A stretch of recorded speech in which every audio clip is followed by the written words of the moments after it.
It is our great privilege as part of our Super Bowl coverage here on SEN to be joined by Jordan Mailata, who you'll know plays for the Philadelphia Eagles, and he flies the flag for Australia in this league at the moment. Jordan, welcome. What's going on, guys? Thank you for having me. I interviewed you the week after you got drafted.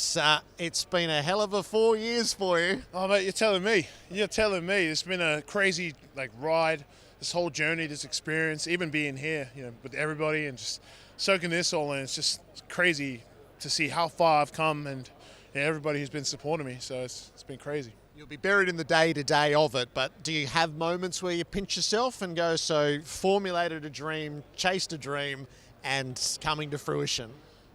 Sometimes I do. I'll be honest. Sometimes I do, but most of the time I'm more of a be where your feet are at kind of guy. So it's what I've known, and it's what got me here. So it's just something that I've been doing. Just be where your feet are at, and it's something I believe in, truly. Well, Jordan, congratulations so far on your 4-year career in the league. I was lucky enough to be the first Australian to play in a Super Bowl. Mate, I'm rooting for you to be the first Australian to win a Super Bowl. How far are the Eagles away from making the playoffs and taking it to the next level? Every day, we've got to make daily deposits. We talk about that in the locker room. And something that we believe in as a team, building the culture and being where your feet are at, trusting in the process. So I truly believe this year could be our year. But then again, it's just we got to show up and work. We got to work. It's not going to come easy. We understand that. We know that as a team. But we just keep doing our daily deposits, keep chipping away at the small things, the details. That's what matters. And hopefully, see you guys in January or February. February, safe. Well, there is a handful of Australian players in the league right now, and your teammate, Arryn Siposs, the punter. What is it like having another Australian on an NFL team? Oh, I love seeing Azza, man. Azza's awesome. He's just having him in the locker room. The Australian banter. Nobody else gets the Australian banter other than Australians. It's kind of weird because Americans don't really know or understand how we joke and how thick-skinned we are. Cause some of them are a bit sensitive sometimes. So, yeah, I love my teammates. I do. But sometimes they just don't get the Australian banter. How steep would you say the learning curve has been for you across 4 years, Jordan? How steep? Too steep. We'll say climbing up Mount Everest with no hiking gear. That's what it was like. Just incredible. I was so thankful that I had a great coach who invested everything, who trusted me to become what I am, but also just making sure that he didn't give up on me, man. I was really lucky to have that kind of coach who he never let up on me, was relentless on details and being where your feet are at, focusing on the task ahead and just executing it to the best you can. And so having that coach and having my teammates, the locker room I went into, I had four Pro Bowlers, 4 bloody all pros, Pro Bowlers. I was so lucky to have Jason Peters, Isaac Silmalo, Lane Johnson, Jason Kelsey, and Brandon Brooks. Then you have Stefan Wisniewski, even the guys who weren't the starters, Big V. Those guys were awesome. They were such a great culture to walk into, thrive in, and learn from, because it was just it's what you want to walk into. And I was just lucky to have those kind of guys and the kind of coaches that we have in the team. And your level of dedication, physically and intellectually, to learn the game, to learn the playbook. How would you describe that process? It was a long, tedious process. It wasn't easy. Made a lot of mistakes to get to where I am today, and I learned from those mistakes. Everyone's scared to make a mistake. I wasn't. I didn't see a mistake as a bad thing, just because I knew I was going to learn and grow from it. And even though it pissed off my coach at the time, he was off. I'm sorry. He was really mad. He was really mad. Yeah. I know what NFL coaches can get like. He was really mad, but again, he was relentless and he didn't give up on me, and that's why I love him. Shout out Coach Stout. The contract that you've signed, so it's dizzying. It's dizzying to have 4 years locked away and at $64 million. Can you, how do you feel about that? that is right out there. Yeah, it's kind of crazy. I was earning, I don't even know, I was earning like a couple $100 playing rugby, and then 4 years later to be in a position where I was lucky enough to get a $64 million contract extension. So for me, it's incredibly humbling. I just look back to where I came from and the way I was raised, and so it's an incredible feat. I see it as a feat.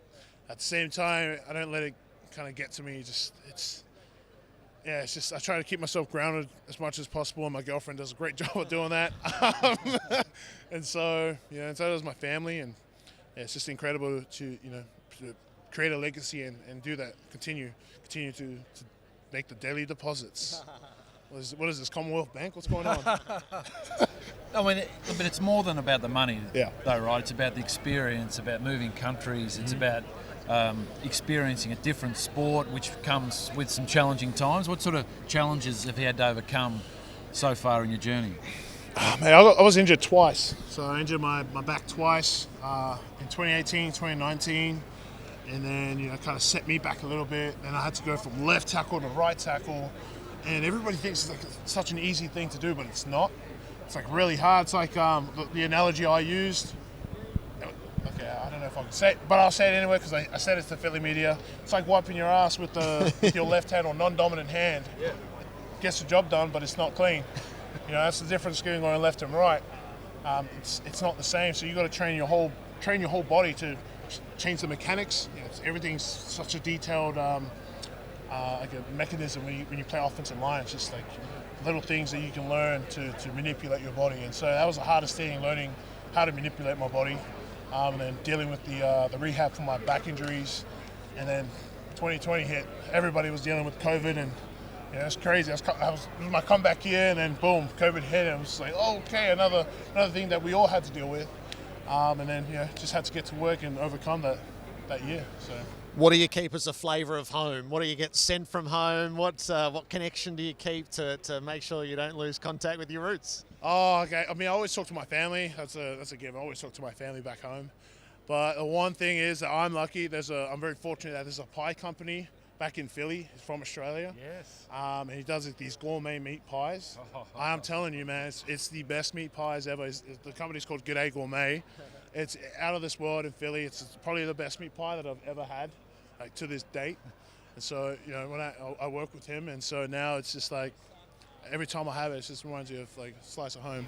So, as a rookie in the NFL, you're asked to do certain things, and we were asked to bring in Dunkin' Donuts. Do you bring in the gourmet pies to the rest of the offensive line? What do they think of the Aussie pie? Yeah, no, I brought it in this year, or the year that just passed. I brought them in and had it for lunch, and they were kind of surprised. They didn't know what a sausage roll was. I was like, don't worry, it's fine. It's not a glizzy. Like, your friends at home will get that one. It's not a glizzy, but it was really, they were really surprised at how nice it was. And so I was like, you're not going to die from it if you don't try. I mean, you might if you have allergies, but... What do you set yourself for now, Jordan, that you've established yourself in the league? There were many who thought, well, you certainly played to a Pro Bowl level, as ignored by the voters. You rectify that next year. What do you set yourself for? Oh, man, I'm not satisfied, I know a lot of people say I had a great year, and I look back, I'm like, yeah, I could have been better. That's just the honest truth. When I look back, I try to look back like how my coach would see it. That's just the way I've survived this whole time, is just trying to be as real as possible when I'm watching film and be as honest as I can. And one of those ways was just looking back at this year, I was like, yeah, I had a good year, but I could have been a lot better, way better. And I know that just because of the way I'm trained, the way I'm coached. And so this year I'm looking forward to putting in another great performance and try and minimize all my mistakes. There's still a lot of areas I need to get better at, and I know that. And so this off-season will be a good time to work on those key elements. Doing phenomenal things. Well done on what you've achieved so far. All power to you. We look forward to covering a Super Bowl that you're part of. Sweet. Thank you guys for having me. Thank you for your time.